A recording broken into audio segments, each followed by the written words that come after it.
आणि आजच्या महत्त्वाच्या राजकीय बातम्या आपण पाहूया। बाळासाहेबांचे फोटो लावून मतं मागतात काँग्रेस आणि शरद पवार गट बाळासाहेबांचं नावही घेत नाही आणि उद्धव ठाकरे पंजाचा प्रचार करतात। राज ठाकरे यांची बोचरी टीका। काही बोलण्याचं राज ठाकरे यांचं वैशिष्ट्य दुर्लक्ष करणं ही माझी भूमिका।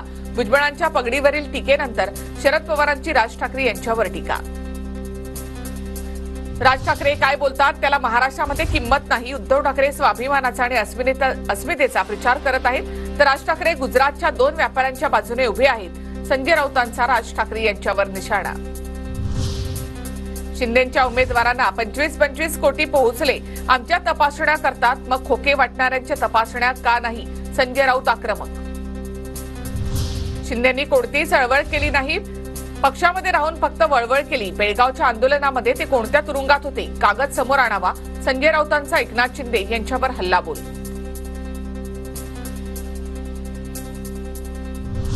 मुंबईच्या डब्बेवाल्यांमध्ये राजकीय पक्षांना पाठिंबा देण्याविरुद्ध फूट। अध्यक्ष सुभाष तळेकरांचा ठाकरे गटाला पाठिंबा तर उल्हास मुखे रामदास करवंदे यांच्या संघटनेचा महायुतीला पाठिंबा। वीरेंद्र जगताप यांचा व्हिडिओ व्हायरल। गरीब शेतकऱ्याच्या घरामध्ये कॅन्सर किडनी फेल सारखे आजार होतात या भाषणातील वक्तव्याचा व्हिडिओ व्हायरल। भाषणामध्ये शेतकऱ्यांचा अपमान केल्याचा सत्ताधारी नेत्यांचा आरोप। मुख्यमंत्री शिंदेंचा काल ताफा रोखणाऱ्या संतोष कटकेंचा ठाकरे गटात प्रवेश। साकीनाका परिसरामध्ये ताफा रोखून घोषणा दिल्यामुळे मुख्यमंत्री शिंदे संतापले।